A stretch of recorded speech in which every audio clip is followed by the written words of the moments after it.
gosh. Look at that. Why is it so dark? Oh.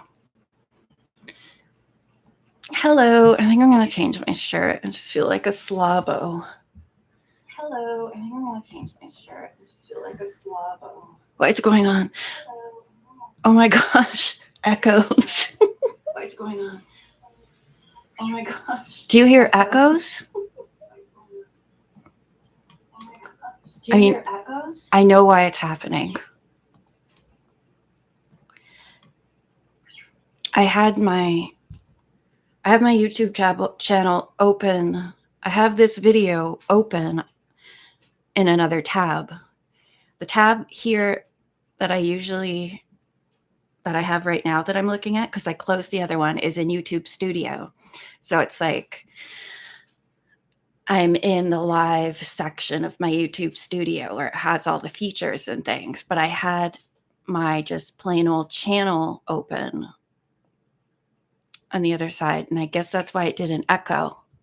Did you hear an echo? I'm going to change my shirt. And I have a drink that I need to talk to you about. And I need to read chapter 7 of this. I just put my bird to bed and he's quite ornery. Well, he's not ornery, but he really is not ready to go to sleep yet. Oh, and I started knitting something else for a Christmas present. So I will show you that.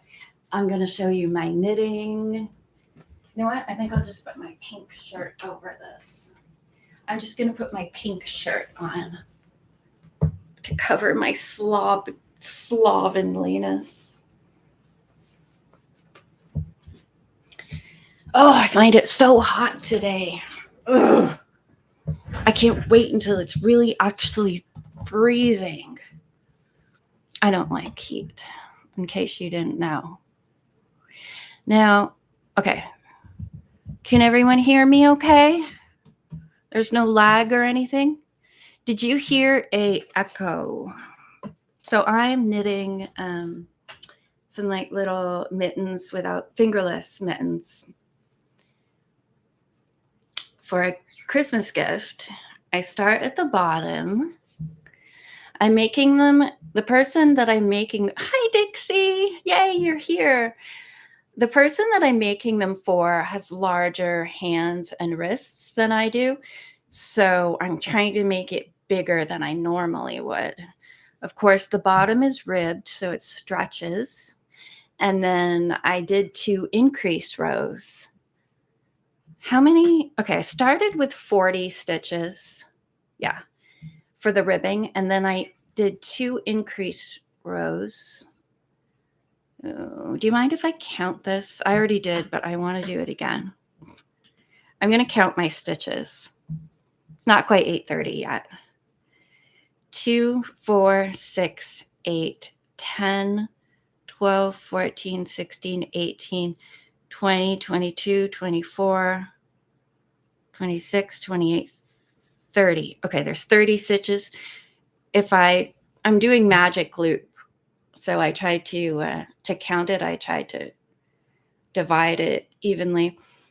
So if I divided it evenly just now, I should have 30 on here on the other needle.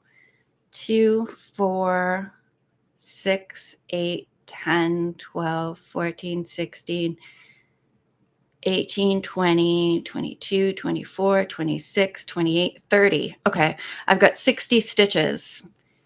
So I just want, if it's too big for her, that's fine, because it's better if it's too big than too small, you know? It'll just be more cozy and stuff. So I am going to go up wherever. Please go to sleep. He's not being loud or anything. It's just every 10 seconds there's a little peep. And it's so annoying. It's so annoying. Oh, I don't know why I find it so annoying. Well, we're together day in and day out. I love him to pieces.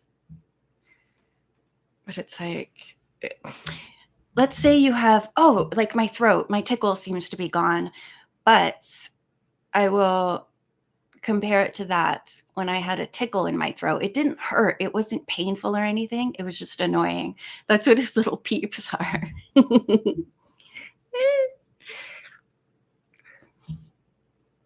So yes, that's what I'm knitting.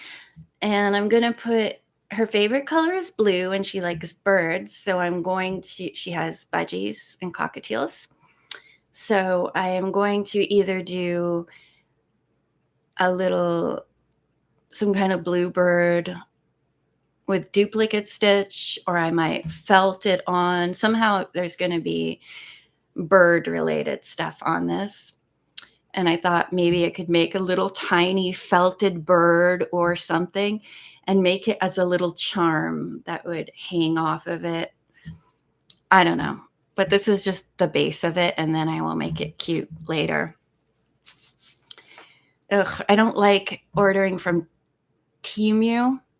I once ordered some sweatpants and a shirt from there, and it didn't feel comfortable. And I ordered some yarn from there. I know I don't feel good about it. It's all very questionable. I mean, it's nice. It has wool and stuff in it, and it feels nice and everything, but the ethics of it, don't make me feel nice. Or the lack of the badness about it. I'm such a speaker. I didn't go live on Saturday because I went to a Charlie Kirk memorial / vigil downtown. I live in Montreal. It was very, very small. It was small but powerful.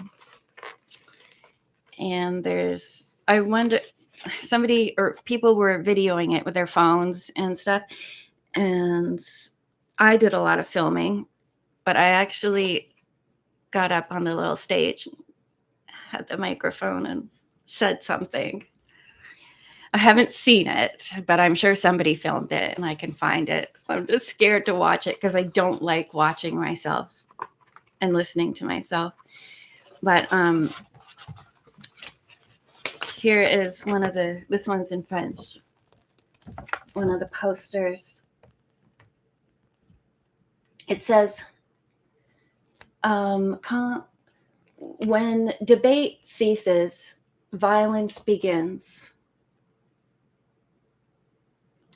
There was a nice mix of French and English people speaking and bilingual posters. But I was surprised to find anything like that in Montreal because it's a very liberal, left-leaning city. So I was pleased to find something to go to.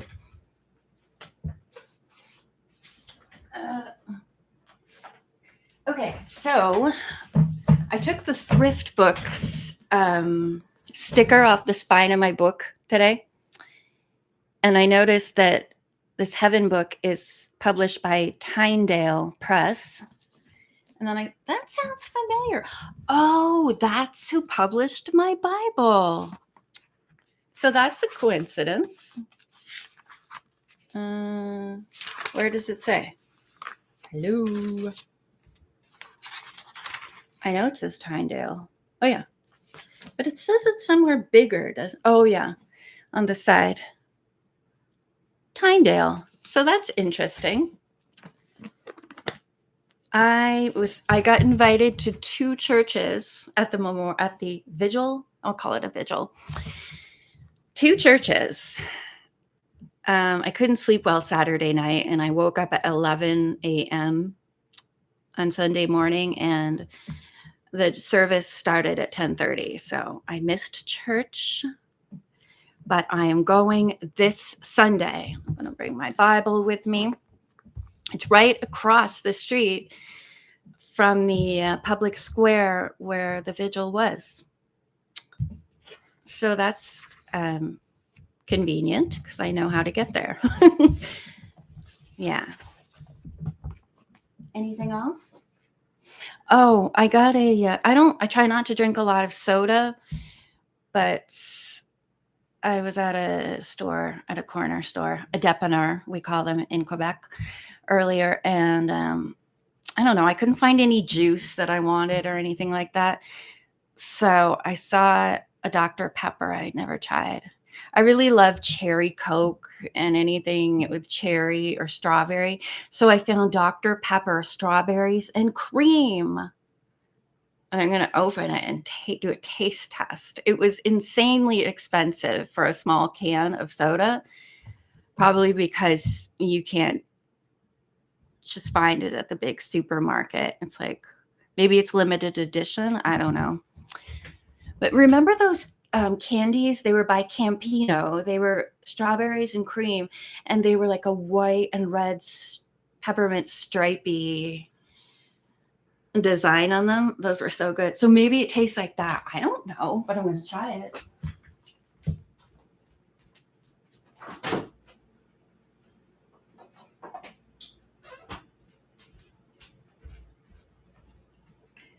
Dr. Pepper, strawberries and cream, naturally and artificially flavored.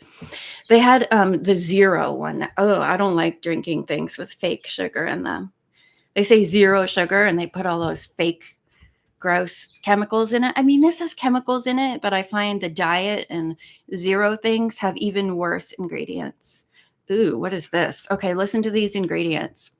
Carbonated water, sugars, sugar, glucose, fructose, caramel color, phosphoric acid, sodium benzoate, natural and artificial flavor, caffeine, sodium phosphate, and PEG, PEG in capital letters. What is that? PEG is in this. Doesn't it look yummy? It's red and pink. So inviting. But I have to look up PEG. Hello, Sarah. Oh, hi, Thawada. Thawada. Forgive me. PEG. PEG can refer to several things. A percutaneous endoscopic gastronomy. Oh God, I don't want to. No, I've had enough of that. I've had enough endoscopic things. Oh, look. Oh, this must be a chemical context. Polyethylene glycol. This is a versatile chemical compound. In medicine, it's used as a laxative to treat constipation. Industrially, its hydrophilic properties make it a useful ingredient in various cosmetic and cleansing products. Yum. And it is in my Dr. Pepper. Well, I'm going to open it. It's nice and cold from the fridge. First, we smell it. Smells nice.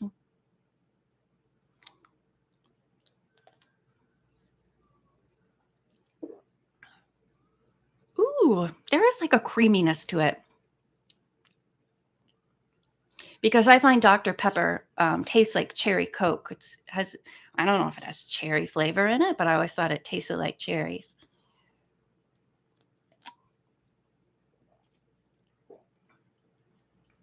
This is good. I hope it's not limited edition. So I love anything that is dill pickle flavored. And I don't know if this was only in Canada because we like dill pickle chips here.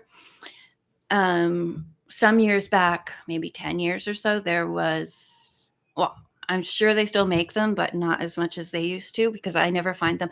Dill pickle Doritos. They were my favorite chips ever. They're so good. And I just was addicted to them. It didn't say limited edition, but I never see them anymore. They started making one in a similar green packaging. Like most of the bag is green. And I saw it and I thought, oh my gosh, dill pickle Doritos, but it was something else like jalapeno. Anyway, I like this and I will try not to drink too much of it. Proudly bottled in Canada.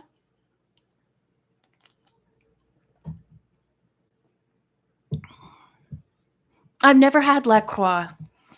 I drink San Pellegrino sometimes. The Italian soda.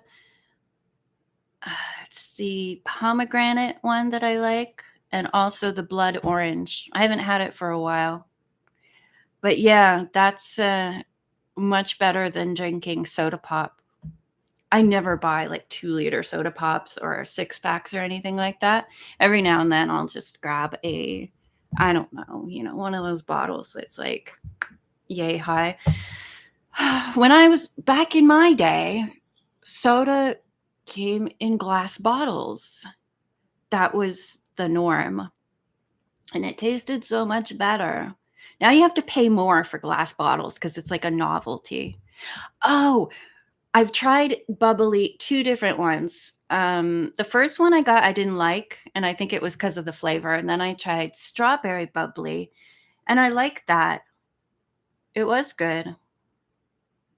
Okay, should we get started with reading chapter 7? I'm very excited for this one. Last time we were live, which was Friday or something like that, excuse me, we read chapter 6 and 7. Chapter 6, no, sorry, did we read 2? I think we just read chapter 6 because it was a longer one. It was, is the present heaven a physical place? And chapter 7 is, what is life like in the present heaven? I shall read the little paragraph here that someone else wrote. When I was a boy, the thought of heaven used to frighten me more than the thought of hell. I pictured heaven as a place where time would be perpetual Sundays with perpetual services from which there would be no escape. David Lloyd George. He mentioned a few people in the previous chapters mentioning how they thought that heaven would be just floating around on clouds and stuff. For me, that doesn't sound bad. I've never thought that heaven would be a fun place. I never thought that hell would be a fun place to hang out. Did you? Not me. I would love to hang out on clouds. Well, I'm a Care Bears and My Little Pony kind of fan. I love rainbows and clouds and hearts. And that floating around on clouds sounds a little Care Bear like. So I don't mind. I don't mind at all. Okay, here we go. We can learn a great deal about the present heaven from 3 key verses in Revelation. When the Lamb opened the 5th seal, I saw under the altar the souls of those who had been slain because of the word of God and the testimony they had maintained. They called out in a loud voice, "How long, sovereign Lord, holy and true, until you judge the inhabitants of earth and avenge our blood?"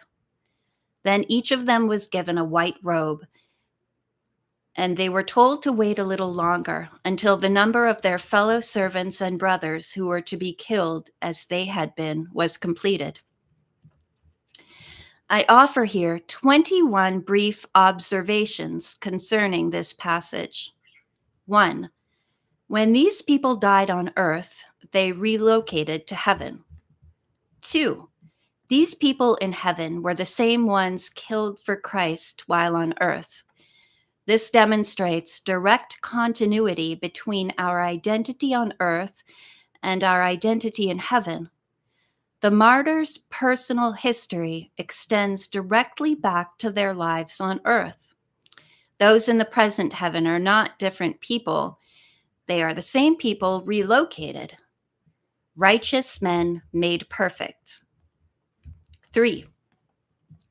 People in heaven will be remembered for their lives on earth. These were known and identified as ones slain because of the testimony they had maintained. 4, they called out means they are able to express themselves audibly. This could suggest they exist in physical form with vocal cords or other tangible means to express themselves. 5, people in the present heaven can raise their voices. This indicates that they are rational, communicative, and emotional, even passionate beings like people on earth. 6, they called out in a loud voice, not loud voices.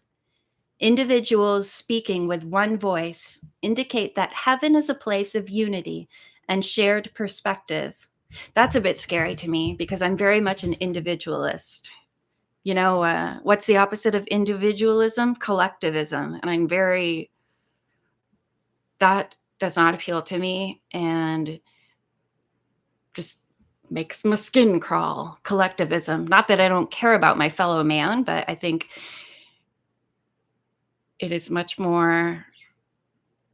I don't know how to finish my sentence. Let's just leave it at that, okay? 7, the martyrs are fully conscious. It'll probably just be on some issues. Yeah, I have trouble seeing an in-between area. You know what I mean? That makes sense, Sarah. The martyrs are fully conscious, rational, and aware of each other, God, and the situation on earth. 8, they ask God to intervene on earth and to act on their behalf. How long until you judge the inhabitants of the earth and avenge our blood?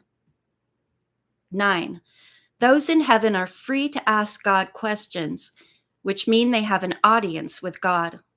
It also means they need to learn. In heaven, people desire understanding and pursue it. 10, people in the present heaven know what's happening on earth. The martyrs know enough to realize that those who killed them have not yet been judged. 11, heaven dwellers have a deep concern for justice and retribution. When we go to heaven, we don't adopt a passive disinterest in what happens on earth. On the contrary, our concerns will be more passionate and our thirst for justice greater. Neither God nor we will be satisfied until his enemies are judged, our bodies raised, sin and Satan defeated, earth restored, and Christ exalted over all. 12, the martyrs clearly remember their lives on earth. They even remember that they were murdered. I keep thinking about Charlie Kirk because he's the reason that I actually picked this up. Not the reason I bought this book, that I finally picked it up and started reading it. And his funeral, not his funeral, but his public memorial service was yesterday. And there was a lot of, two people mentioned the martyr Stephen in the Bible, and I don't know about Stephen, so there's another reason to pick up my Bible and read about Stephen. But yeah, I'm relating this to him because, people are calling him a martyr, and he was murdered, and he was passionate about Christ. So I'm seeing those connections as I read this. 13, the martyrs in heaven pray for judgment on their persecutors who are still at work hurting others. They are acting in solidarity with, and in effect interceding for, the suffering saints on earth. This suggests that saints in heaven are both seeing and praying for saints on earth. 14, those in heaven see God's attributes in a way that makes his judgment of sin more understandable. 15, those in heaven are distinct individuals. Then each of them was given a white robe. There isn't one merged identity that obliterates uniqueness, but a distinct each of them. There you go, Sarah. That not clarifies, that expands upon what I was mentioning about being an individual. Right, like you said. 16. The martyrs wearing white robes suggest the possibility of actual physical forms because disembodied spirits presumably don't wear robes. The robes may well have symbolic meaning, but it doesn't mean they couldn't also be physical. The martyrs appear to have physical forms that John could actually see. 17. God answers their question, indicating communication and process in heaven. It also demonstrates that we won't know everything in heaven. If we did, we would have no questions. The martyrs knew more after God answered their question than before they asked it. There is learning in the present heaven. 18. God promises to fulfill the martyrs' requests, but says they will have to wait a little longer. Those in the present heaven live in anticipation of the future fulfillment of God's promises. Unlike the eternal heaven, where there will be no more sin, curse, or suffering on the new earth, the present heaven coexists. Coexists with and watches over an earth under sin, the curse, and suffering. 19. There is time in the present heaven. There is time in the present heaven. The white-robed martyrs ask God a time-dependent question. How long, sovereign Lord, until you judge the inhabitants of the earth and avenge our blood?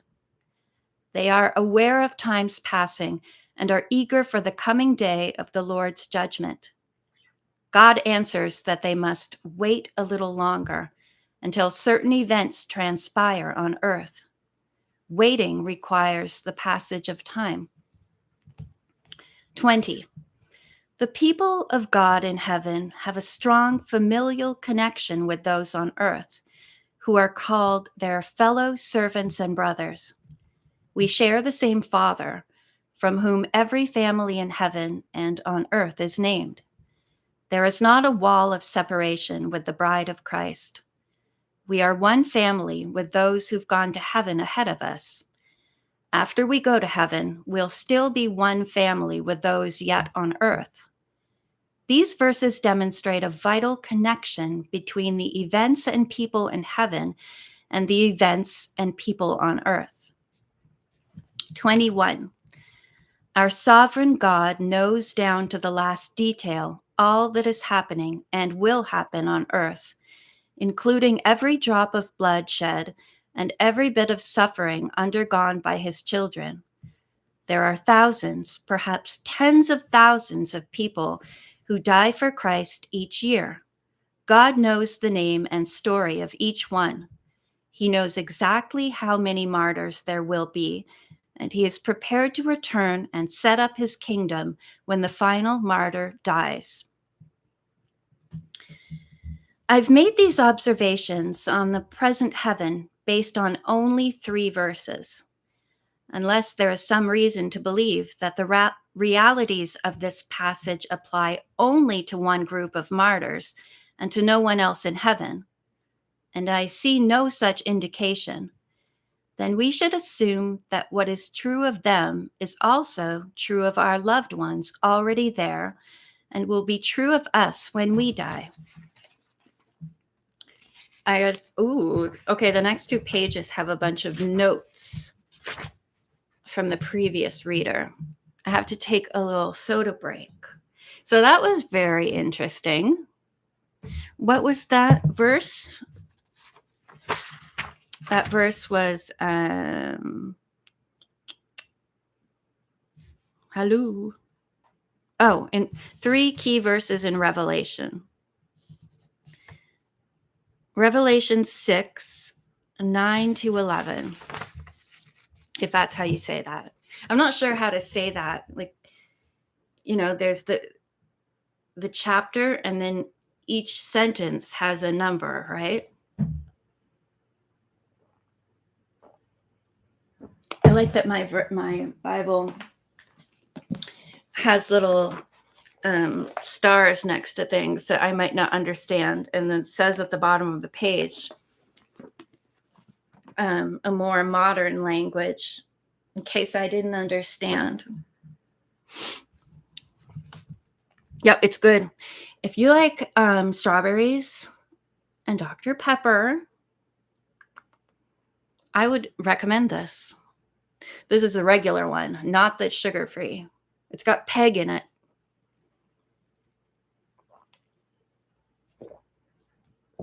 They had so many chips at the store, but I didn't get any. They had a ton of Haagen-Dazs ice creams, but I didn't get any. I got a big English cucumber. I love cucumbers. That's my favorite vegetable. And I like the long ones, the long skinny ones, English cucumbers, because they don't have all the seeds. The big fat ones have like so much seeds in them. Thank you. And I got a little thing of grape tomatoes. And I like, what do they call them? Dolmas. It's Greek or Middle Eastern or something. The grape leaves stuffed with rice and stuff. But instead of getting that, which I know I like, they had stuffed eggplant. It was like the same-ish, only it was in eggplant, and it's like packed in a can with olive oil, and I just eat it. That was really good, and that's healthy for me. I'm trying to be healthier, and I have to walk every day because I can't fit into my dresses very well, and I feel like a slab. Peanut butter. Oh, well, that makes sense because I like peanut sauce. You know, the peanut sauce that you can put on stuff. That sounds interesting. Yeah, I started eating my cucumber before I got home. I was sitting by the fountain and I was hungry, so yeah. I know I should wash it, but it builds up your immunity. It's like I don't use hand sanitizers. I refuse to use them. And I run my hand along railings, like if I'm going up the stairs or the escalator. That's why I'm going to live to be at least 100. My goal is to live to 100. George Burns is my age idol. He's also one of my favorite comedians. I plan to be 100. Oh, well, I grew up like that, not being afraid of germs and stuff, running around with bare feet, drinking from hoses and such. Eating the vegetables straight out of the garden. Yeah. But sometimes when I get apples and I pick them, and they're like glossy and it's like they have this film over them.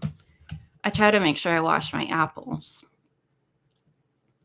Okay, so we've got a lot of little notes here. I will read them. Do heavens oh, I like this. This is interesting. Oh, and the next one too. Okay, the upcoming section is, do heaven's inhabitants remember life on earth? And then, do people in the present heaven see what is happening on earth? This is very interesting to me. And remember, all of his stuff is based on scripture. He's not just making it up.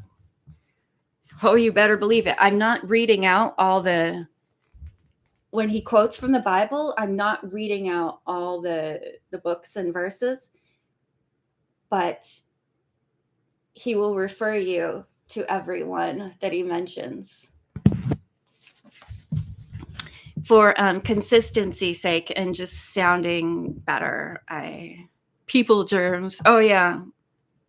Well, I don't mind people germs. Ugh. If I got a salad and had someone's hair in it, yeah, that's gross. But I don't know. If my fork fell on the floor, I wouldn't really care. I wouldn't say, ew, I can't eat off this. I wouldn't really care unless it fell in some goo. Okay. All right, back to this. When I'm on this page, I feel like I want to be straight in front of my microphone, so I'm going to go like this, okay? Do heaven's inhabitants remember life on earth? As we've seen, the martyrs depicted in Revelation 6 clearly remember at least some of what happened on earth, including that they underwent great suffering. If they remember their martyrdom, there's no reason to assume they would forget other aspects of their earthly lives. In fact, we'll all likely remember much more in heaven than we do on earth. And we will probably be able to see how God and angels intervened on our behalf when we didn't realize it. I'm like I'm not shallow, or I'm basic. Because when I read that, we'll remember much more in heaven than we do on earth. I want to remember things like toys I had when I was little. I remember most of them, but there's some I don't. Like I found some old Kodachrome slides. It was one of me and my brother in the bathtub, and I had a Sandy Seawees. It was like this little blonde mermaid doll, and she was in a sponge. And I didn't remember that. It's from 1979. And I was born in 78. And I was like, wow, I had Sandy Seawee. That's exciting to me.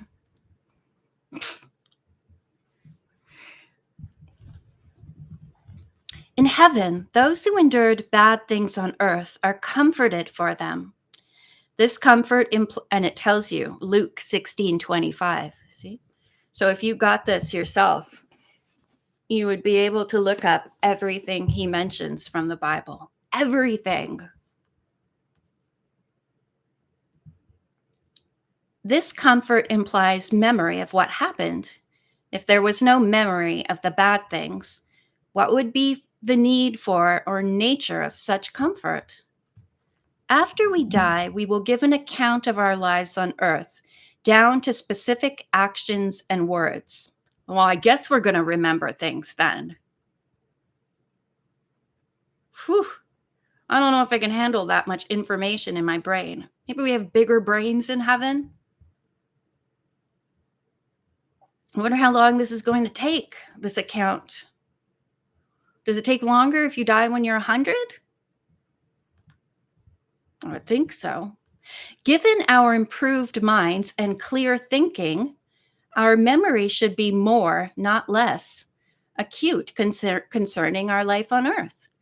Certainly, we must remember the things we'll give an account for, because we'll be held accountable for more than we presently remember. Presumably, our memory will be far better. That reminds me, I have to look up. I remember this commercial for a drug, like a pill called Focus Factor. And they were giving it out free on the street and filming people. It was like to help your memory, sharpen your memory. And this one woman said, "They're giving it away free? It must be good." So I just want to look that up.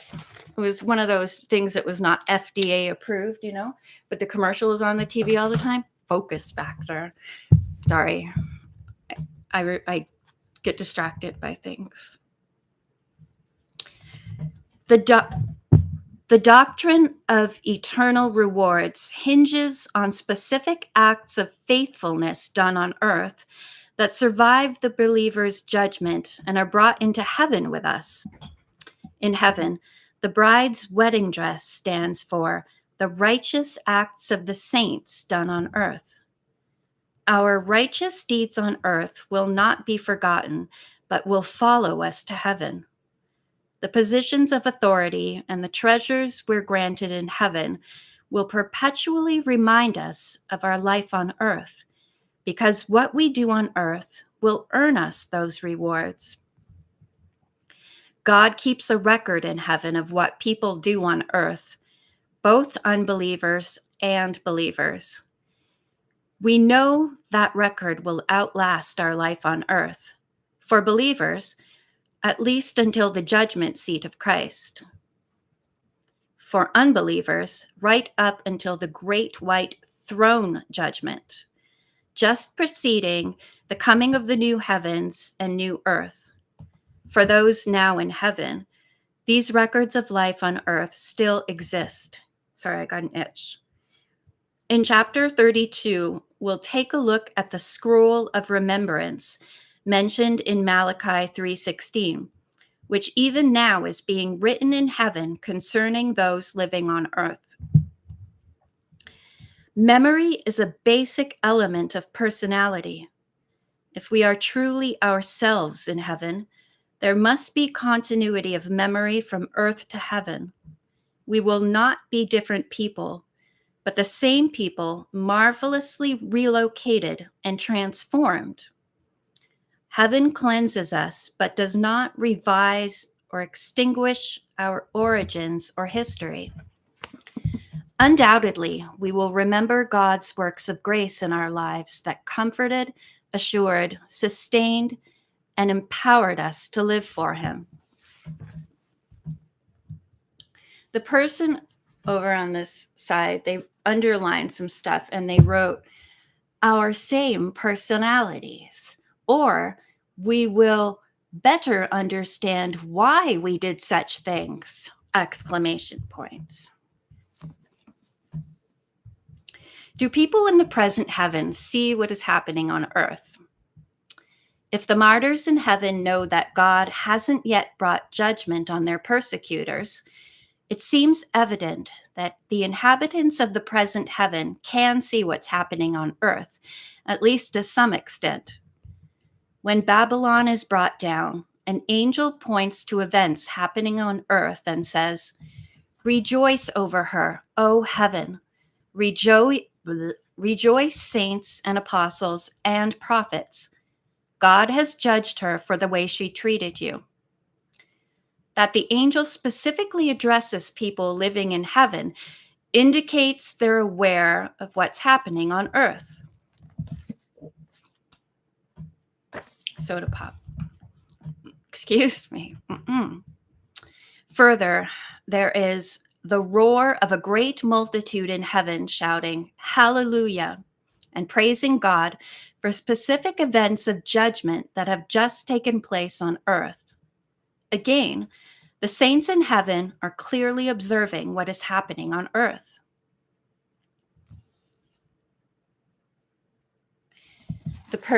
The reader wrote Luke 5:15-10. And then on the side, he or she wrote, "Angels rejoice when one sinner repents." Sorry, I just gave you the finger. I didn't mean to.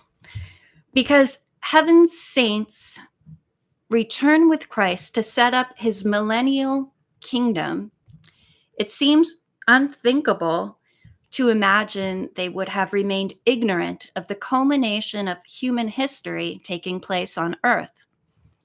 The picture of saints in heaven, blissfully unaware of what is transpiring on earth, seems insubstantial.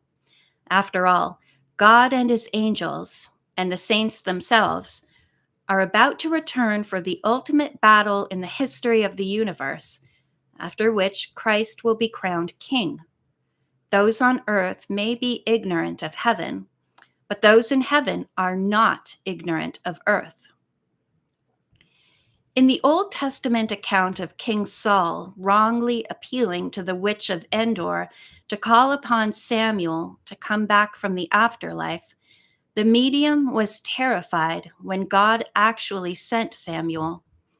Interestingly, Samuel remembered what Saul had done before Samuel died, and he was aware of what had happened since he died. Though God could have briefed Samuel on all this, it seems likely the prophet knew simply because those in heaven are aware of what happens on earth. When called from heaven to the transfiguration on earth, Moses and Elijah appeared in glorious splendor, talking with Jesus. They spoke about his departure, which he was about to bring to fulfillment at Jerusalem. They seemed fully aware of the drama they'd stepped into, of what was currently transpiring on earth, and of God's redemptive plan about to be accomplished. And surely they returned to heaven remembering what they'd discussed with Jesus. Oh my gosh, I can't stop. My nose is itching. What does that mean?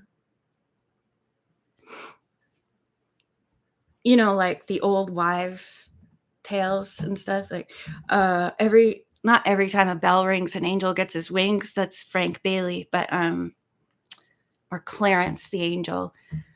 My mother used to say that every time you hear ringing in your ears, it means someone's thinking about you. What does an itchy nose mean? No. Not science. Ha, old wives' tale. A visitor is coming to your home, an impending row or fight, or that you will kiss a fool. However, from a scientific perspective, an itchy nose is often a sign of environmental factors like seasonal allergies, a common cold, dry skin, or even a simple irritant. I like the old wives' tale better. How about you?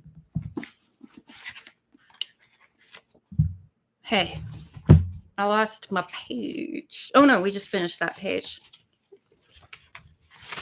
Oh my gosh, we're almost finished. When we finish this chapter, we will have finished section 2, and then we will be starting on a brand new section. This person also writes no in certain places. They wrote no there. And on the next page, see? No. I don't know if that means they disagree or what. Sounds like it. Hebrews 12:1 tells us to run with perseverance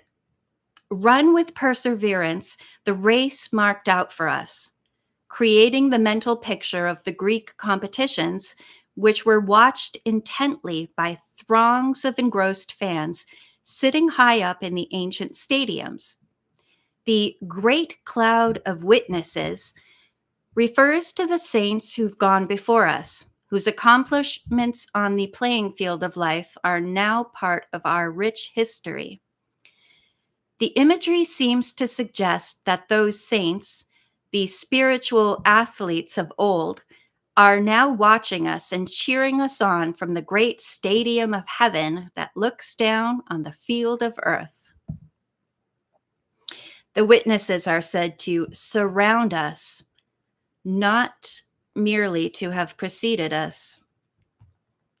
Even if, as some argue, the word witnesses may refer to their faithful service for God more than to the idea of their watching us, other passages clearly demonstrate heaven's awareness of earth. The unfolding drama of redemption, awaiting Christ's return, is currently happening on earth. Earth is center court, center stage, awaiting the consummation of Christ's return and the establishment of his kingdom. The person wrote no next to this. This seems a compelling story. I just wonder how many no's are in here. Those are the first no's we ran into here. This seems a compelling reason to believe that the current inhabitants of heaven would be able to observe what's happening on earth.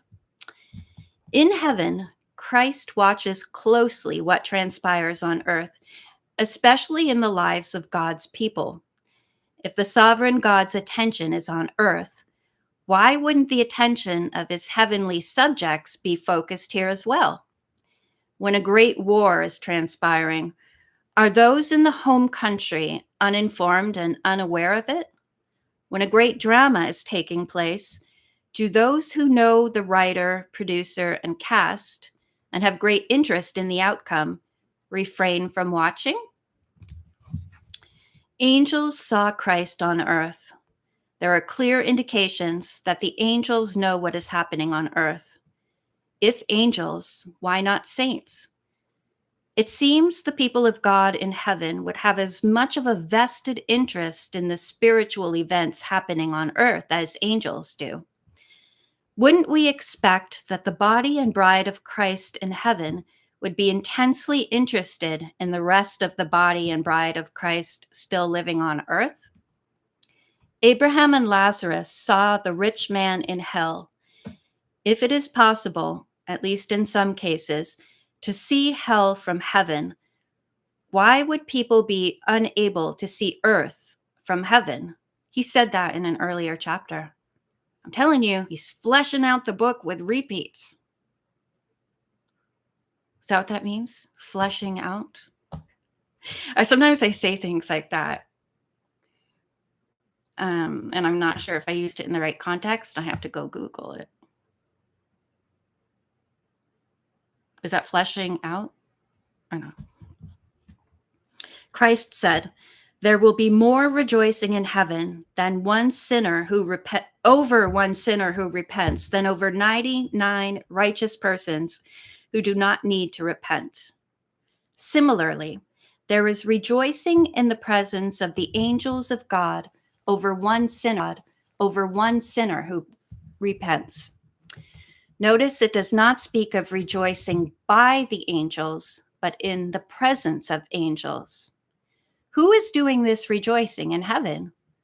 I believe it logically includes not only God, but also the saints in heaven, who would so deeply appreciate the wonder of human conversion, especially the conversion of those they knew and loved on earth.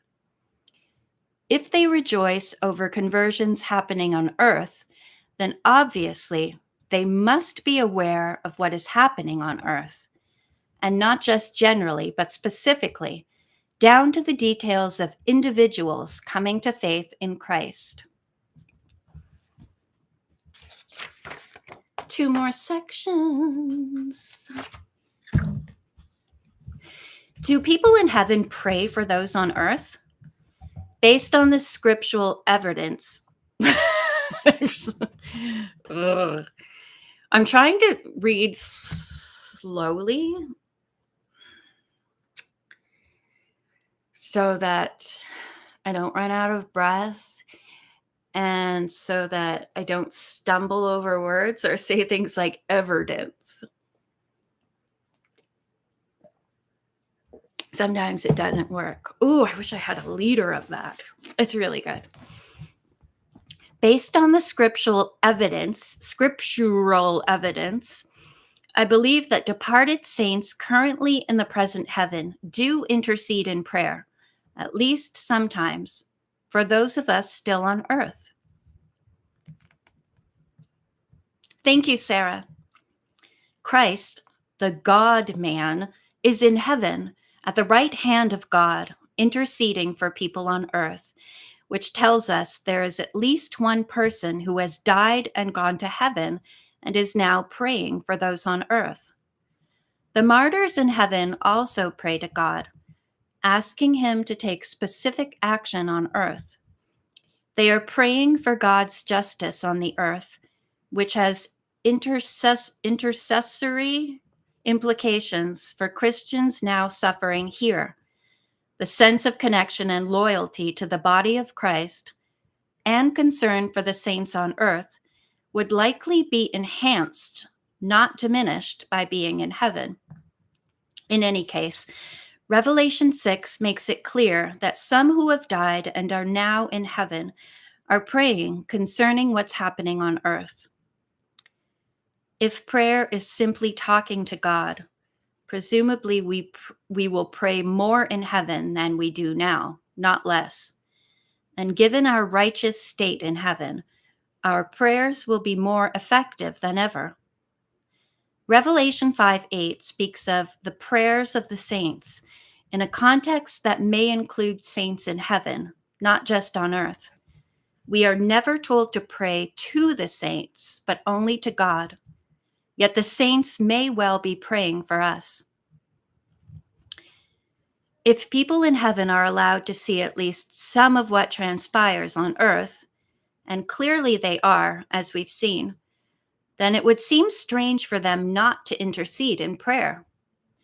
If we believe that heaven is a place of ignorance or disinterest about earth, we will naturally assume that people in heaven don't pray for people on earth. However, if we believe that people in heaven are aware of events on earth and that they talk to God about his plan, his purpose, and his people, we will naturally assume they do pray for people on earth. In my opinion, Scripture argues for the second assumption, not the first. I believe the burden of proof falls on those who would argue that people in heaven don't pray for those on earth. Where is this idea taught in Scripture? Often this deduction is based on a faulty premise that for people in heaven to be happy, they can't know what's happening on earth. Let's take a closer look at that argument. Can it be heaven if people are aware of anything bad on earth? Many books on heaven maintain that those in heaven cannot be aware of people and events on earth because they would be made unhappy by all the suffering and evil. Thus, heaven would not truly be heaven. I believe this argument is invalid. After all, God knows exactly what's happening on earth, yet it doesn't diminish heaven for him. Likewise, it's heaven for the angels, even though they also know what's happening on earth. In fact, angels in heaven see the torment of hell, but it doesn't negate their joy in God's presence. Abraham and Lazarus saw the rich man's agonies in hell, but it didn't cause paradise to cease to be paradise. Surely then, nothing they could see on earth could ruin heaven for them. Again, the parable does not suggest that people in heaven normally gaze into hell. It's also possible that even though joy would predominate in the present heaven, there could be periodic sadness because there's still so much evil and pain on earth. Christ grieved for people when he was on earth. Does he no longer grieve just because he's in heaven? Or does he still hurt for his people when they suffer? Acts 9:4-5 gives a clear answer. Jesus said, "Saul, Saul, why do you persecute me?" When Saul asked who he was, he replied, "I am Jesus, whom you are persecuting." Doesn't Christ's identification with those being persecuted on earth suggest he's currently hurting for his people, even as he's in heaven? If Jesus, who is in heaven, feels sorrow for his followers, might not others in heaven grieve as well? It's one thing to no longer cry because there's nothing left to cry about, which will be true on the new earth. But it's something else to no longer cry when there's still suffering on earth. Going into the presence of Christ surely does not make us less compassionate. We must also keep in mind that Revelation 21:4, the verse most often quoted on the subject of sorrow in heaven, refers specifically to the eternal earth, the new earth. He will wipe every tear from their eyes. There will be no more death or mourning or crying or pain, for the old order of things has passed away. Christ's promise of no more tears or pain comes after the end of the old earth, after the great white throne judgment, after the old order of things has passed away and there's no more suffering on earth. We're almost finished chapter 7. Just three more paragraphs. Oh my, I shouldn't be eating this, drinking this so late at night. I feel hungry. Does soda normally make a person hungry? No. But I feel like eating a whole meal, like a whole can of soup or a big bowl of pierogies.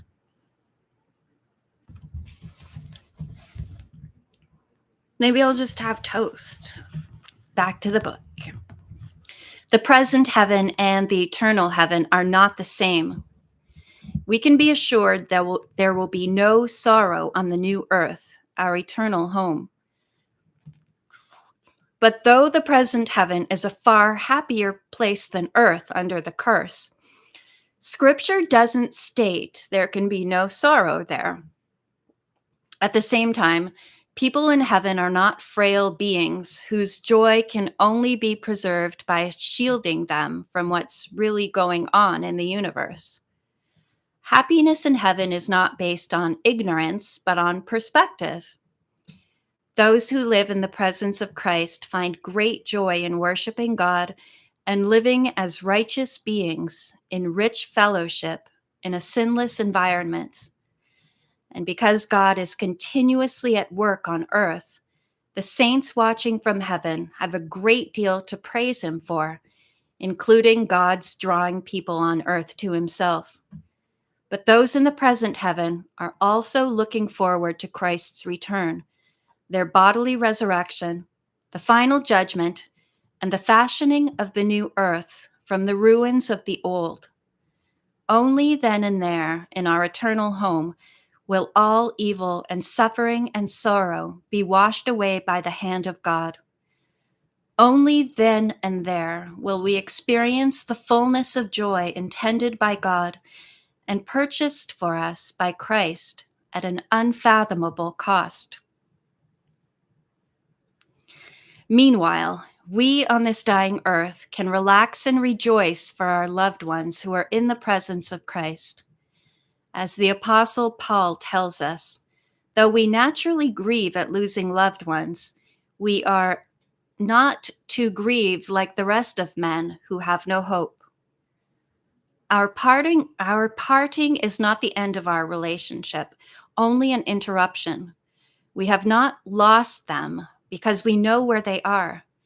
They are experiencing the joy of Christ's presence in a place so wonderful that Christ called it paradise.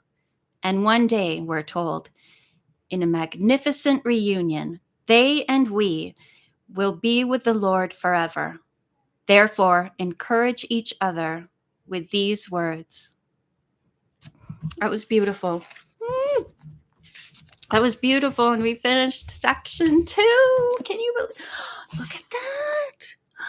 Look how much we've read already. As I was looking at my horrible scalp, which is suffering from autoimmune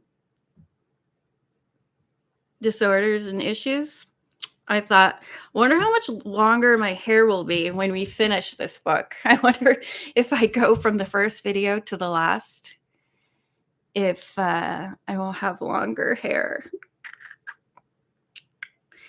I already said before, that's why I bleached it, so that I can't see as easily all my patches of yuckiness. Yes, that was really a very comforting and informative chapter 7. You had pierogies today? I say real pierogies because I'm just having frozen ones that I fry up. And I hope I have some sour cream left, or else I'm not having any pierogies. I will show you my pierogies. And I will put this. Well, you know what? Oh my gosh, it's only 9:30. Let me see how long our next chapter is. And that is chapter 8. Ooh, this one has like a chart or some columns in it. I wonder how I'm going to read that. How am I going to read that? Well, I'll take pictures of it and share it in the, what section is that under? When you go to my main YouTube page and the sections, it would be under posts. I will take pictures of these columns so that you can see them easily. And we will read them together, but that'll just make it easier. And it goes on to the next page too.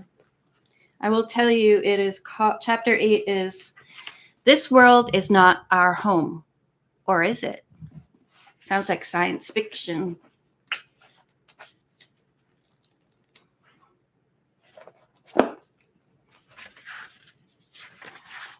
Let me show you my pierogies.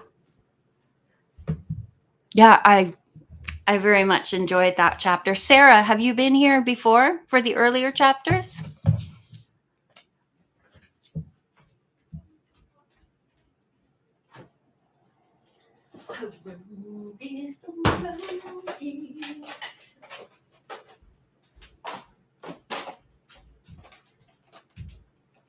These are my pierogies. They don't have too many to choose from, but they're really yummy.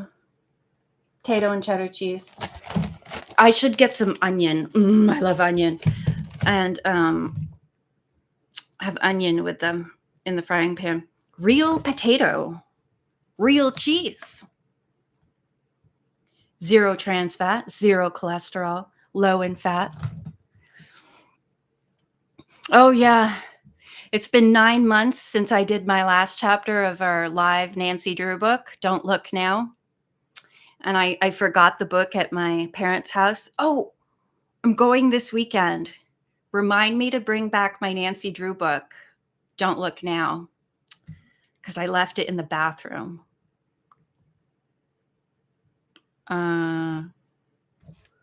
10 minutes? Oh, no, I put them in the frying pan. Well, it doesn't take that long. A Canadian family-owned company proudly using wholesome ingredients grown by Canadian farmers. Oh, look. They tell you how, I never read the back, but they have all kinds of telling you how to cook them and stuff. Pierogi preparation methods. Canadian pan-fried, a traditional favorite. Cover bottom, hey, this must be what I do. Cover bottom of frying pan with cooking oil, margarine, or butter. That's what I do. Place frozen chimo pierogies into frying pan and fry for about 8-10 minutes, turning frequently and fry until golden brown. I didn't read this, but it's exactly what I do.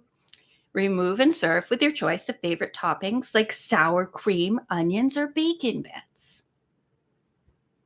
I never tried baking mine. I like them greasy. Boiled for a lighter taste of chimo. Hey, they don't show baking. Wait a minute. They just show frying and baking, frying and boiling. I don't want to boil them. Ugh. It doesn't sound right. Place frozen chimo pierogies into boiling water and stir gently with a wooden spoon or spatula to prevent pierogies from sticking together or to the bottom of the pot. Boil for 3 to 5 minutes until they float to the top and are well puffed. Oh, wow. Drain in a colander and toss gently in melted butter or margarine. Serve with sauteed onions, bacon bits, and or light sour cream. They didn't say to saute the onions in the pan-fried method. Cook pierogies thoroughly. Oh, I don't know what the minimum internal temperature is. Proudly Canadian made.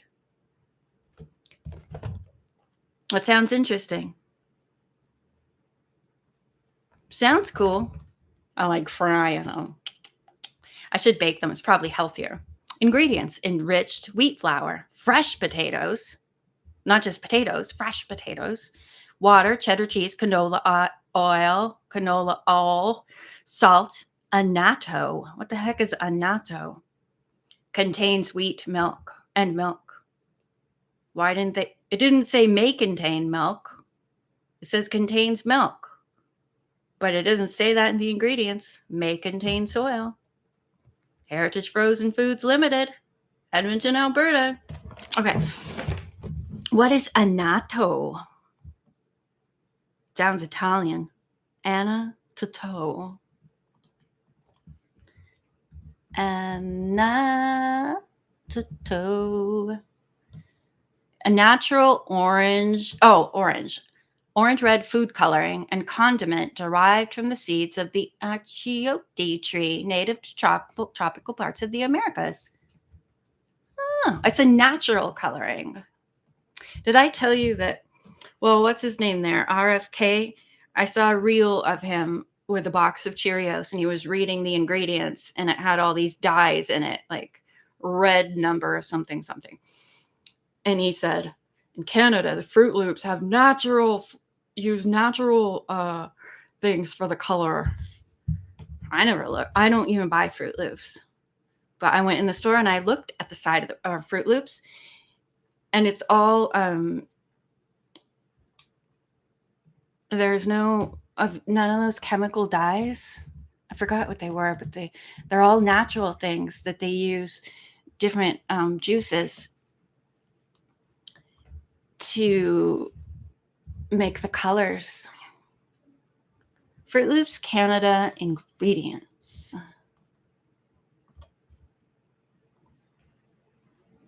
Ingredients. No, I don't care about cookies. I don't care about accepting cookies. It doesn't show the ingredients. Wait.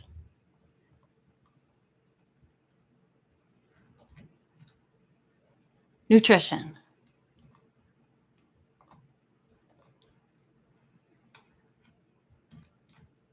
Oh man, you have to go like so far over the place. Okay, so for the colors, they use Canadian Fruit Loops use concentrated watermelon juice, concentrated blueberry juice, concentrated huito juice. What is that? I've never heard of that. Huito. It's a moderately large cavy like rodents. Wait a minute. Did I spell that wrong? Concentrated HUITO. Oh, okay. I wrote that wrong.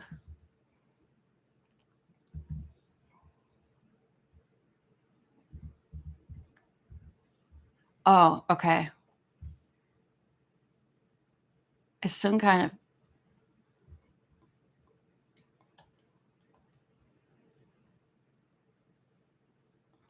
But yeah, it's a tree. But what is the fruit? I never even heard of this. An Amazonian fruit known as, I don't know how to say it, used to make natural blue food coloring. Okay. Stevia leaf extracts, turmeric, annatto. Oh, annatto, which is in my Perogis, is also in our Fruit Loops. Concentrated carrot juice for color, oat hull fiber. I mean, there's still yucky stuff in it, but not as much. Anyway, there. Make Canada healthy again. Or make America as healthy as Canada. Stewed tomatoes with dill. Ooh, that sounds good. Old potatoes. Yummy. Potatoes are so good. I hope there are lots of potatoes in heaven. I like me a potato. I totally want to eat these. But it's almost 10. It's 9:37. Should I start reading the next chapter? What the heck? Oh, that's a 10-minute video, and I have it on loop. So it goes black, and then it just goes back on. It's just my picture of Charlie. And I saw it switch over. I was like, what? What? You know those long, I don't know, 10, 12-hour videos that are ambiance? You know, they'll show like maybe some water with different sounds, and it's relaxing. I like falling asleep with some of them. I thought it would be, I don't have the software to do this, but I thought it would be so fun to do one that is Nancy Drew inspired. Like maybe some kind of picture that, has movement in it. Although I hate AI and I don't want to have to use AI for something like this. Like maybe a forest with a little shack in it. And the sounds would be the forest sounds, like maybe some crackling twigs, like what Nancy and the girls would hear if they were in that scene. I really want to do something like that, but I don't know how. And I really don't like the idea of using AI, but I thought that would be so fun to put on my channel. So, I mean, it's not an idea that just I threw out. It's still there. And I've been thinking about how I can do that. I just need to learn more about that. I'm really anti-AI. I hate AI. Well, I'm a grumpy old man to begin with. I don't really like anything current. If you look at the paintings, the art I love, that is in my A Moment to Dream playlist. That's the art that I love. Yes, Nancy illustrations too.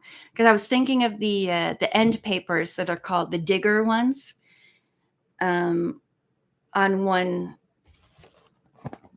not on one book, but at one time they had the end papers that were like a picture of Nancy, and she's looking on, and there's a guy with a shovel, like a big 2-page scene like that, landscape-ish. But I do have some ideas. I never mentioned it, but I would like to do something like that if I could. Okay, I'm putting these back in the freezer. I love these forks. These forks that are kind of spoon-like. I have to get some forks like that. I love them. I don't like forks that have really long tines. According to dentists and doctors and stuff, I have a tiny throat and mouth. And if forks have tines that are too long, they scare me. I'm afraid they're going to like puncture the back of my neck or something in me that I don't want punctured. That's why I like short dessert forks and things like that.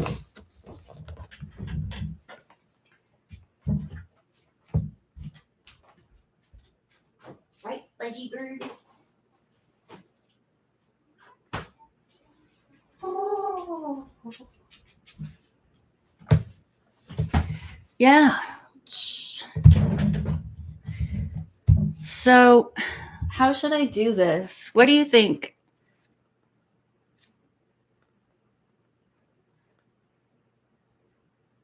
Right. Thank you for being with us for this chapter, Sarah. I really appreciate it. It was nice to chat with you too. Today's Monday. Hopefully I'll go back tomorrow. Oh yeah, I think we're finished reading for tonight. Yeah. And I hope you can be with us again. Bye. I'm skipping ahead. Uh-oh. Look at this. This is way over here. But it says, don't read it. Don't read it. But don't read underneath. But see, will we sleep in heaven? When you think about it, when you think about that question, will we sleep? We're thinking of it in an earthly, we can only think of sleeping in earthly context. I think, of course, we have to sleep. How can we not sleep? We wouldn't be able to function. But I guess everything's a little different in heaven. Right? Right. Will we wear clothes? Uh-oh. Will we all appear the same age? I really want to read that part. Yeah. I hate the heat. I hate summer. I can't wait until it's cold. I'm still insanely hot right now. even though it's getting a bit cooler. I love winter and I barely have any heat on. Since I got my bird, I have to put heat on. But if it was up to me, I would not ever put the heat on. And if I get cold, I can just bundle up in things, you know? It's the best. Yeah, I feel I can't function with heat and humidity. I just become very irritable, agitated. Can't do anything. Just want to go around. No, not really, but my neighbor's being loud. Oh well. No biggie. She'll be quiet eventually. Maybe I'm being loud. I try not to. I know I have a really good microphone and it's picking me up, but I still feel the need to talk louder. I'm looking at all my things I have to look up. I must look up focus factor. Let me see. I'm sure they don't make it anymore. This is in the 90s, I'm thinking of. Focus factor. Oh my gosh. Okay, it's a real thing. I mean, it's still brain health supplement for memory. Please have a Wikipedia because I want to know when it started. They're giving it away free. It must be good. Oh, well, they probably have an about and they will say our story or like history of it. Millions of people trust Focus Factor. No, I don't want 10% off. Focus Factor for kids. I got to see the ingredients. Oh my goodness. Oh, you can get it at Walmart. They have an app. All I want is about. Your brain works hard, so it's up to you to give it the fuel it needs. My brain needs Perogis. Maybe, I want to know when it started. Oh, well, let me just look for the commercial. Focus Factor commercial. Since they're current, I'm seeing all new commercials, but I want to see an old one. Focus Factor commercial. 2006. Well, maybe, no. I remember it was the 90s for sure. Let me play this. Free? Oh, 2006. Okay, I was off by 10 years. Hi, I'm Rob Graham, the president of Vital Basics, and I want to give you a bottle of Focus Factor, one of our best-selling supplements, absolutely free. Why would we give away a free bottle of Focus Factor? Because we know that if you try it, you'll buy it. Focus Factor contains nutrients that work with your natural brain chemistry to support focus, concentration, and memory. Focus Factor is now available at Walgreens, CVS Pharmacy, and Rite Aid. But if you call now, you can try it free. Simply call the number on the I better call. I wonder what happened if I call. Maybe they still have the same number. $75 value, absolutely free. You simply provide $4.95 to help cover the cost of shipping. They let you try it free? It must be good. You know, I've been taking... Yeah, the lady. They're letting you try it free? It must be good. I will share it on my YouTube channel, okay? Oh, wait, I can do it right now. Share. Create a post. I'm creating a post right now. They're giving it away free.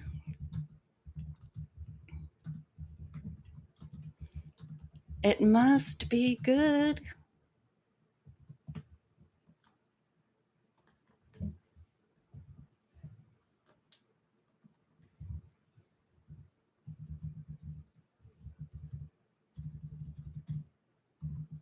The things I remember. There, I just made a post. So if you go over to my channel in a new tab, and go to posts, it used to say community. Now it says posts. You will see I share 2006. I can't believe it was 2006. That doesn't seem right. Memory unlocked. You bet. I could have sworn. Well, maybe they used the same commercial 10 years later, because you know the lady who goes, I've fallen and I can't get up. She, for what was that?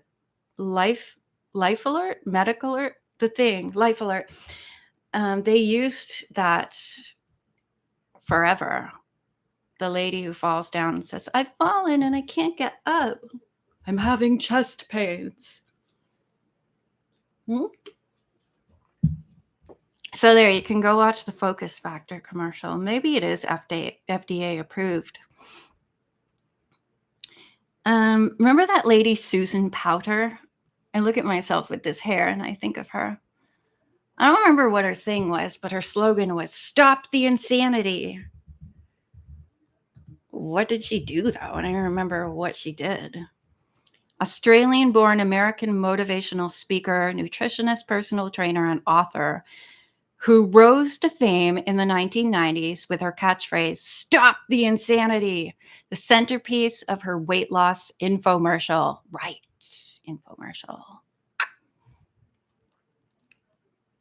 Ah, she's Australian. Who knew? Wonder if she still has the same hair.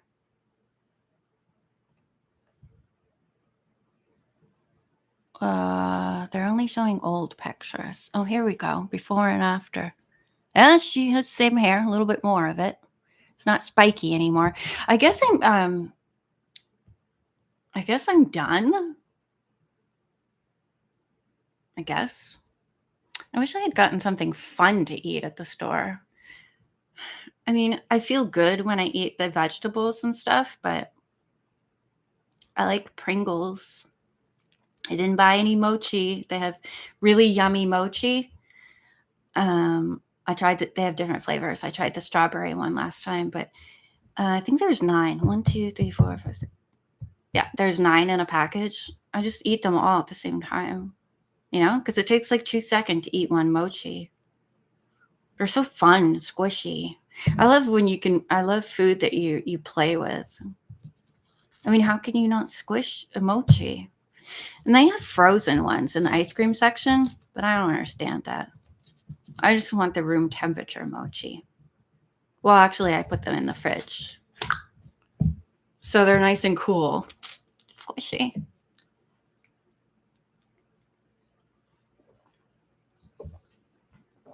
So, yeah, this is not too heavy, I guess. I have to take this with me to church. Oh, did you know that today is World Rose Day? Got some roses on here. I like wild roses. Beautiful.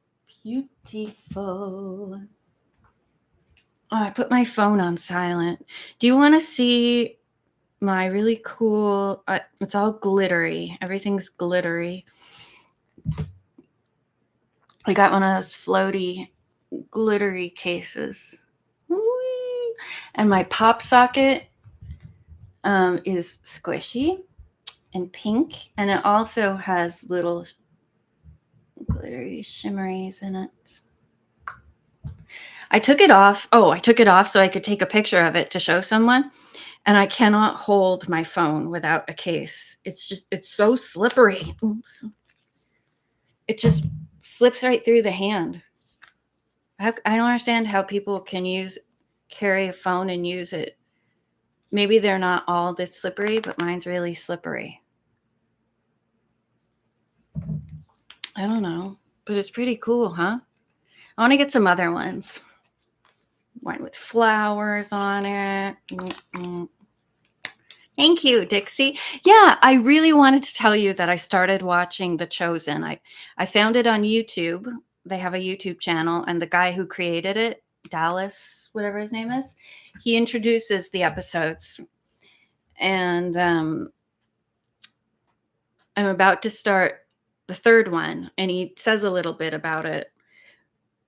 Jesus is just getting into the show now.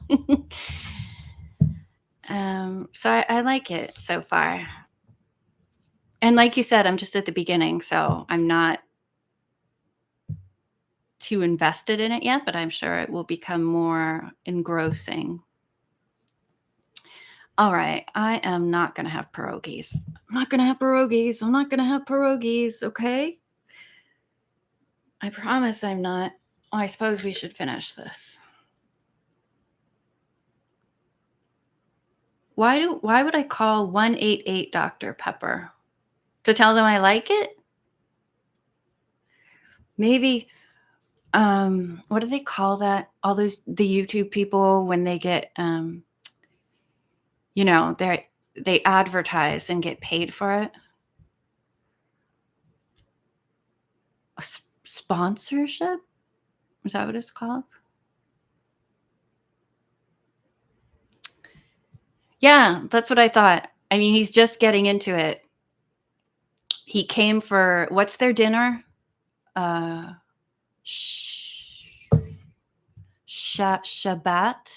Is that what it's called?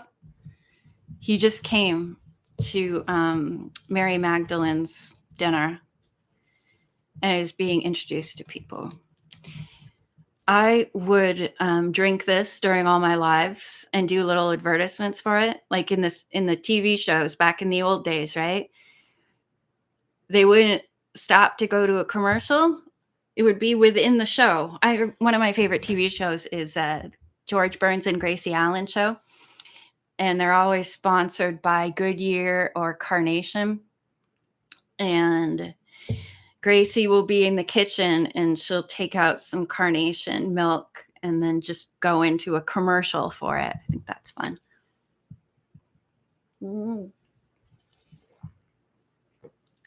Not bad. Not bad. The first sip was like the most dramatic because it was the first. And now it's kind of like, been lingering in my mouth and taste buds for a while. And I'm at the bottom now, but I still taste the creaminess. Yep. I like it, but I won't drink too much of it. Okay. I am going to, I love old time radio shows too, especially mysteries and thrillers. Probably the one I've listened to the most and really like is a newer one, if you will, from the 1970s, CBS Radio Mystery Theater. I love that one. And then the one Suspense, I think it started in the 40s and went to the 60s, if I'm not mistaken. The one with, what's his name? Orson Welles, Campbell's Playhouse. Yeah. They're great. And Burns and Allen. I've listened to some of those. I also like Archie, the old Archie radio show. That's a comedy. I mostly listen to mystery and thriller ones. There's one called Lights Out that I like. Yeah. It's so cool that we can find all this stuff on YouTube for free. Sometimes I think to myself, what would I do if I didn't have YouTube? I mean, I was born way before the internet was a thing, so I was used to having like 3 or 4 channels, mostly on the TV. We only got cable in 1990. So we had some French TV channels and English ones. We only watched the English ones. So we didn't get ABC until we got cable. So we had CBS, NBC for American channels. And then for Canadian, we had CBC and CTV. So we pretty much just watched 4 channels. But we always had a VCR since before I was born. So I remember watching a lot of movies on VHS. Yes, you can find really great audiobooks. Like I'm reading, I don't know if you saw my post about it. I'm listening to the Bible, read by a British actor he was in Agatha Christie stuff as well as others. Like, I've never seen any of his acting, but David, I don't know how to say it, Suchet, and he has such a gentle, soothing voice. I started listening to James Earl Jones read the Bible, but it was just like too intense. I didn't find it relaxing. And I wanted it to relax and fall asleep with. I don't know if stuff gets into your brain when you listen to it when you're asleep. They say you retain something when you hear things when you're asleep. But I really like that. All right, I am really going now. I had a wonderful time sharing. I'm just loving sharing this book with you. I find it so comforting. And I'm so glad that I ordered it from Thrift Books and that I didn't get a new one. Like I said, I love that it's all marked up and it's been read before at least once. So I will probably see you tomorrow. I'm going to schedule it for tomorrow. How is 8:30? Is 8:30 good? Usually I put my bird to bed around 8:30 or 9, but I like to get him settled down before I go live. And I thought 8:30 gives him a little bit more time to be silly. Oh, somebody mentioned to me I downloaded an app called Bible for Women. It has lots of pink in it and stuff. It's very girly, but it has lots of ads unless you pay. It's like a one-time payment of about $26. But I find that it has a lot of spelling errors and just grammatical errors. And so I don't want to pay for it. But somebody mentioned there's one just called The Bible, and it's completely free. There's no extra stuff that you can get by paying for it. It's just free. So I'm going to install that. Although I really don't like staring at the screen all the time. I prefer to, have a book, a physical book. But I do like that you can search for certain topics and, all the fun little features of digital things. Maybe that's the one. I haven't looked in the Play Store yet, but I am going to. Because I want one that is, just doesn't have all kinds of bells and whistles, but also doesn't have ads for Temu every 10 seconds. Is it all gone? Oh, no, there's a little bit left. Cool. Well, I'll check that out. Daily audio. Oh, audio Bible. No, see, I prefer one that I'm actually reading that is silent. The women one too, I swear I turned the notification settings off because it kept doing music at me. I was like, stop. And I thought I turned the, what do they call it? Will you allow? I don't know, one of those phone words where you have to allow it. And I disallowed it, but it still did music at me.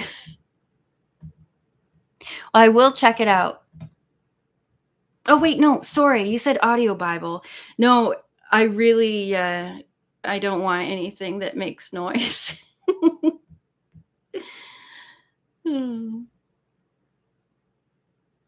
But you never know. It is something to check into, and maybe someone else will see it. I might check it out. Thank you for the recommendation. Daily audio Bible. I will look at it when I download that regular Bible app. Oh my goodness. I guess I'm not tired. I don't know. I'm tired. I think I'm bored. No, I'm not bored talking to you, but just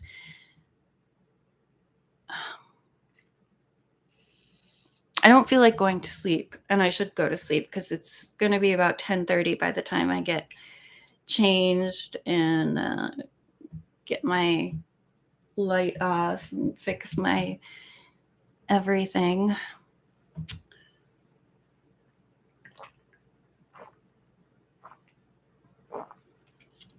Okay, it's gone.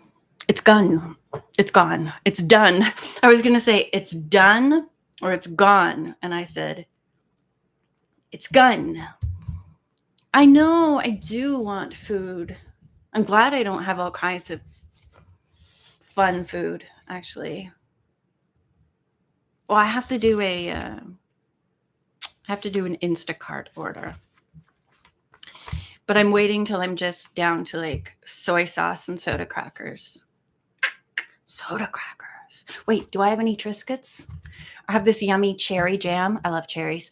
And I had cherry jam, but I didn't have any bread. So I was putting it on Triscuits. And the saltiness with the sweetness of the cherry worked very well. Oh, yeah, toast. Do I have peanut butter? Hold on a sec. Oh, man. What is all this? Do I have peanut butter? Yeah. Oh, I don't know. I do it in the toaster oven, and I have to unplug the kettle, plug in the toaster oven, take out a knife. I'm lazy. That's not good. Isn't that one of the 7 deadly sins? Being slovenly? What is it? Sloth? No, that's a cute animal. Sloth is a cute animal.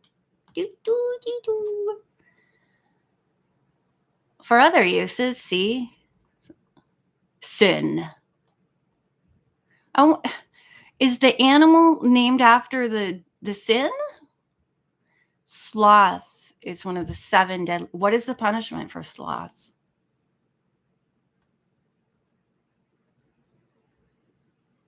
Catholicism, orthodoxy. I don't know how to say that word. Sloth has also been defined as a failure to do the things that one should do. Sounds like the precursor to, or, oh man, what is that word? It's what I'm so good at. Oh, how can I? Okay, like I have a book report due tomorrow. I had a week to work on it. Procrastination.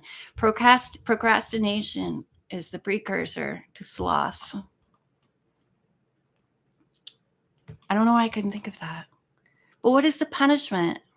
See, also, goofing off.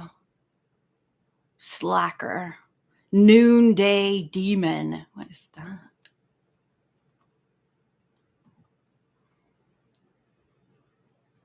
Punishment for sloth. I just want to see what the punishment for sloth is before I go. Punishment for sloth. I don't want an AI overview. I wish there was a way you could stop AI. Just like I wish I could take all the Google stuff off my phone. I'm not using all that. Oh, wait. A fun sloth punishment I used. I saw it in a kung fu movie. Okay, this is going to be good.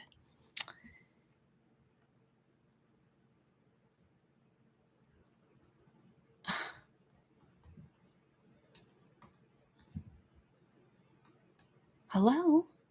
You know when you go on Google and it shows you like a little bit of the text of what you're going to click onto, and then you click onto it and you don't see the text that showed on the Google? Like, I want to read about this Kung Fu movie. Oh, here it is. A fun sloth punishment I saw in a Kung Fu movie. The sinners are in a massive field trying to outrun massive plows which slice their legs off and crush them.